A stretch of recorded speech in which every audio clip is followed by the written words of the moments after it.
চকুলো দেখিলে হাঁহিম বাৰু কেনেকৈ। বৰ্ণগড়বাসীৰ বাবে সুখবৰ।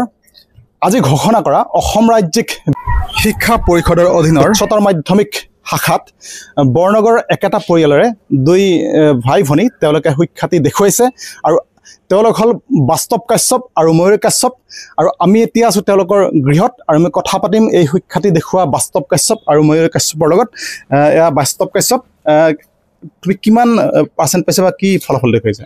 হয়, মই আৰ্টছ লৈছিলোঁ আৰু মই 93.8% পাইছোঁ আৰু এতিয়া মই ৰিজাল্টটো পাই অতি আনন্দিত। মই যিখিনি আশা কৰিছিলোঁ সেইখিনিয়ে পাইছোঁ আৰু এইখিনি। তুমি কোনখন শিক্ষানুষ্ঠানৰ পৰা উত্তীৰ্ণ হৈছা? মই ক্লাছ 10 দিছিলোঁ মানাজবলী একাডেমীৰ পৰা আৰু মই 12th পাছ কৰিলোঁ ABৰ পৰা, আছাম ব্ৰেণ্ড একাডেমীৰ পৰা। আৰু তুমি আচলতে আমি গম পাইছোঁ যে বাস্তৱ কাশ্যপ তেখেতে নৃতত্ব বিভাগত কলা শাখাৰ পৰা তেখেতে অসমৰ ভিতৰত সৰ্বোচ্চ নম্বৰ লাভ কৰিবলৈ সক্ষম হৈছে। গতিকে সুখবৰ। গতিকে তুমি এই ফলাফলক লৈ কিমান সুখী তুমি?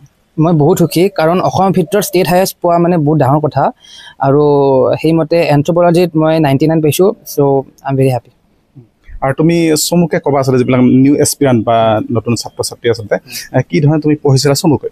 সেইমতে মই কৈ যাম যে তোমালোকৰ যিখিনি স্কুলত শিকায় বা তোমালোকৰ যিখিনি ক্লাছত শিকায় সেইখিনি ভালকৈ ৰিভিজন কৰি যোৱা আৰু পৰীক্ষাৰ আগত যিমান পাৰে সিমান ৰিভিজন কৰা, নোটছ বনোৱা, কিতাপ পঢ়া, মাৰ্কিং কৰি থোৱা আৰু সেইমতে পঢ়ি গ'লে নিশ্চয় তোমালোকে ভাল ৰিজাল্ট এটা কৰিব পাৰিবা। আৰু তোমাৰ ভৱিষ্যত পৰিকল্পনা কি এতিয়া?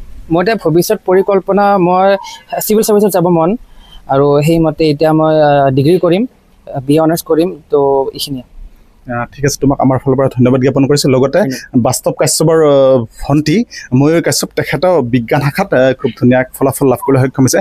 ময়ূৰী, তুমি কি ফলাফল দেখুৱাইছা বা কিমান শতাংশ নম্বৰ পাইছা কি বিভাগত? মই বিজ্ঞান বিভাগত পাইছোঁ 84.4। আৰু তুমি কোনখন শিক্ষানুষ্ঠানৰ পৰা উত্তীৰ্ণ হৈছা? ময়ো আছাম ব্ৰেণ্ড একাডেমীতে পঢ়িছোঁ। আৰু তুমি স্কুলিং ক'ত কৰিছিলা? স্কুলিং মই শংকৰদেৱ শিশু নিকেতন সৰভোগ।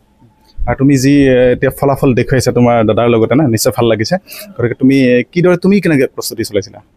মই পঢ়িছিলোঁ আৰু সময় নাছিল কোনো, এনেই আৰু যেতিয়া মন যায় তেতিয়া পঢ়োঁ। আৰু তোমাৰ দাদাৰটো আমি আচলতে এম ইন লাইফ বা ভৱিষ্যত পৰিকল্পনা গম পালোঁ। তোমাৰ পৰিকল্পনা কিবা ভৱিষ্যত? মোৰ পৰিকল্পনা, মই ডাঙৰ হ'লে শিক্ষক শিক্ষয়িত্ৰী বুজোঁ।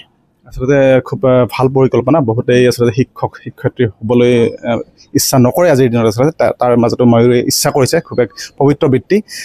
তথাপিও আমি বাস্তৱ কাশ্যপ, তুমি বা ময়ূৰী তোমালোকে পঢ়াৰ বাহিৰে কিবা কৰা নেকি তোমালোকে, মানে এক্সট্ৰা কাৰিকুলাৰ কিবা এক্টিভিটি? মই গানত বিচাৰত পাছ। ঠিক আছে, আমি ময়ূৰৰ পৰা অকণমান গানৰ কলি এটা শুনিবলৈ নিশ্চয়। মই বিশ্বজয়ীৰ এটা গান গাওঁ তেনেকৈ। চকুলো দেখিলে হাঁহিম বাৰু কেনেকৈ, হৃদয়ত ৰাখিলে ভাঙিম বাৰু কেনেকৈ, চকুলো মুচি দিয়া যেনেকৈ, হৃদয় হাসি ৰাখা যেনেকৈ, তেনেকৈ তেনেকৈ তেনেকৈ তেনেকৈ। ময়ূৰৰ খুব সুন্দৰ কণ্ঠ। এতিয়া আমাৰ লগত আছে ময়ূৰ মাতৃ। আজি ময়ূৰে ইমান ধুনীয়া এটা ফলাফল দেখুৱাইছে, কি ক'ব আপুনি? ভালে লাগিছে মোৰ।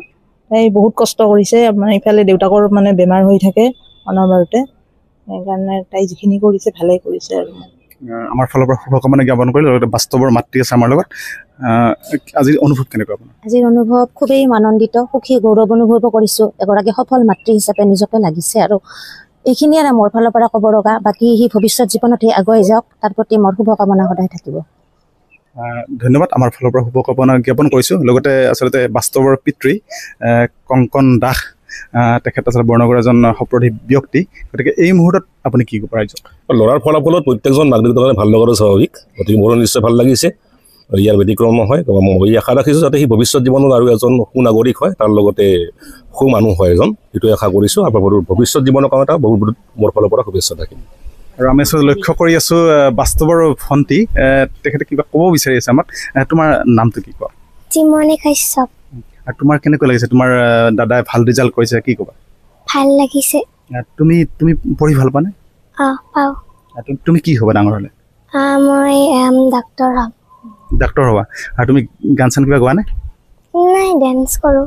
ডান্স কৰা ঠিক আছে আজি আচলতে আমাৰ সময় কম তথাপিও আমি নিশ্চয় চাম ভণ্টিৰ ডান্স আমি নাচ ভৱিষ্যতে আৰু আমি তোমালৈ আমাৰ শুভকামনা জনালোঁ তুমিও ডাঙৰ মানুহ ভাল মানুহ নাই ধন্যবাদ গতিকে আমাৰ নিউজ টাইম 3 দৰ্শকসকলে দেখিলে বৰনগৰৰ এক গৌৰৱ দুই একেটা পৰিয়ালৰে দুই ভাতৃ ভগ্নী বাস্তৱ কাশ্যপ আৰু ময়ূৰী কাশ্যপ তেওঁলোকে সদ্যঘোষিত উচ্চতৰ মাধ্যমিক শাখাত খুব ভাল ৰিজাল্ট বা ভাল ফলাফল দেখুৱালে আমাৰ ফালৰ পৰা আকৌ শুভেচ্ছা জ্ঞাপন কৰিছোঁ ধন্যবাদ